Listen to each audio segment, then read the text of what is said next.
Okay. So it's one of those moments where I already know where the title is going, and it's probably gonna be triggering. But let's talk. And share, I should say.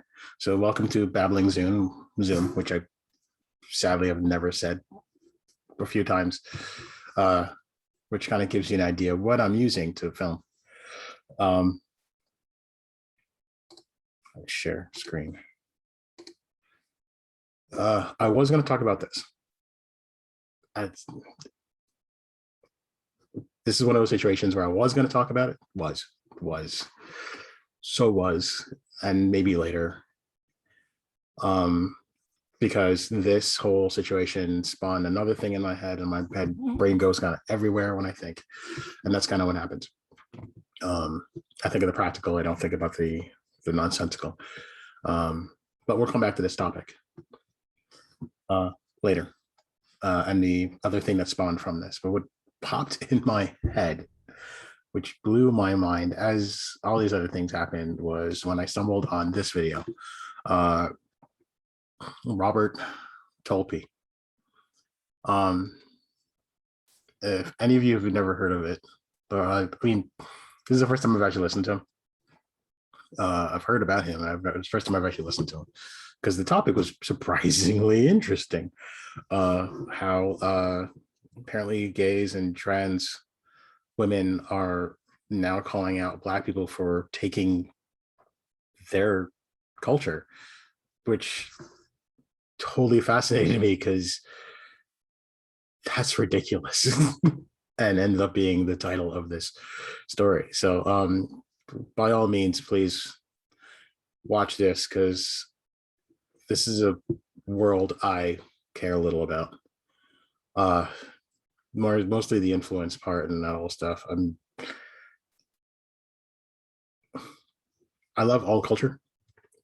And I love the building of all cultures. I believe everything's like a building block. But this moment right here, this conversation about how, we'll get you up to date. Apparently an influencer came out. So just watch this for a better understanding of what's going on. But the synopsis is there's a small group of influencers that are saying that Black women get their culture and attitudes from gays and trans people, which is furthest from the truth. It is the most stupidest thing I've ever heard in my life. And it's basically the other way around. Black women at this point have been the strongest supporters of the gays, especially Black gay men and trans women and everything about it. Basically, when you see the iconic or stereotypical, either way you want to live with it, attitude of a gay man is reminiscent of Black women with attitude. Simple as that. Because in that time when they were together, they allowed gay people to be themselves. I'm not gay, but I kind of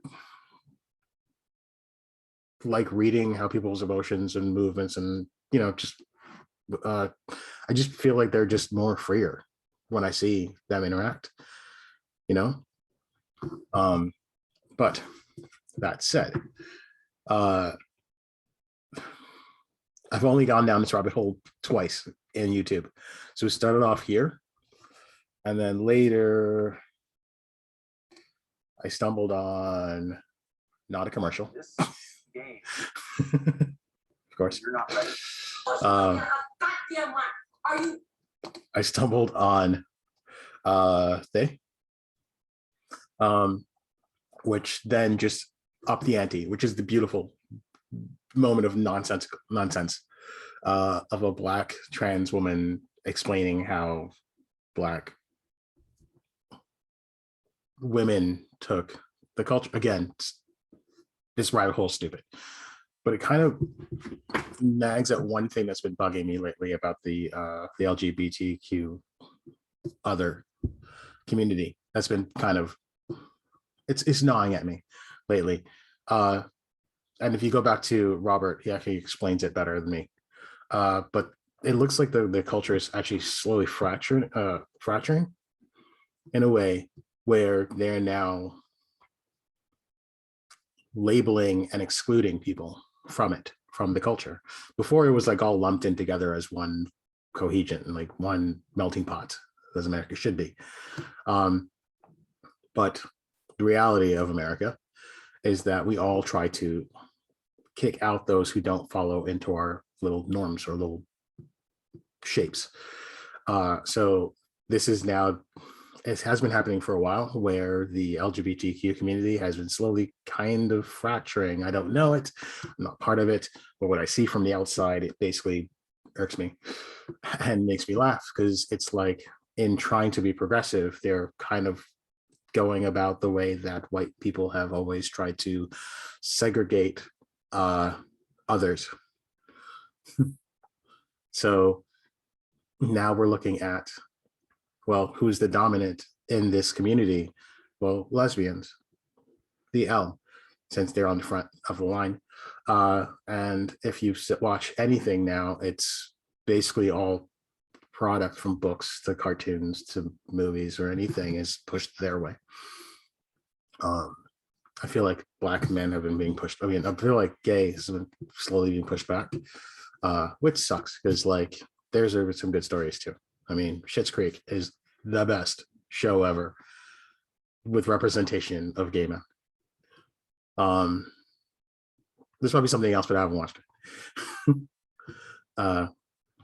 But where I was going to get to the title. So the funny part of this whole thing is the fact that we are watching the new level of what mansplaining is. If everyone knows the idea of men talking about something, explaining women's life, or how to be a woman.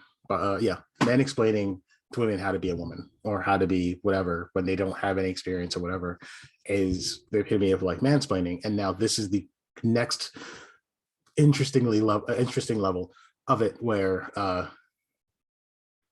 basically trans women, men transitioning to women, are telling Black women where their culture came from. And I know we're not supposed to be talking about this. We're not supposed to say like, no, they are transitioned to women, now they are women. But let's be real here. They were born a guy. They didn't go through the struggles, especially Black trans women have never gone through the struggles that Black women has always gone through. They are the lowest of the minority in America. And now you have, again, a man who transitioned to a woman mansplaining to Black women where their culture came from. It's amazing. I'm probably going to get hate for this. I don't care. But when you actually truly break it down, I know you transitioned to trans people. I know you transition to a woman. And my whole thing with trans is just, well, if you're transitioning, why did you put the label on? You want to be woman, say woman. But my mind, my thoughts, don't scare. But when you truly break this down, when trans women tell Black women, or gay men tell Black women how their culture should be, or where the history came from, you're watching a new level of men explaining to women what to do. Something the LGBT community, something that feminists have always strived to not to do. And now it's infested your culture, your group. I think we all need to just take a step back, stop jumping on our high horse, and really see what we're actually reflecting by looking at the history and looking at what's happened in the past. When you start saying certain things that sound more like white racism, segregation, and everything else, you should realize maybe the path you're taking might be the darker one. And you're now becoming what you've hated all your life. So I'm going to try and put these two posts on. I didn't actually watch Thay's. I really should. But, you know, yeah. So see ya.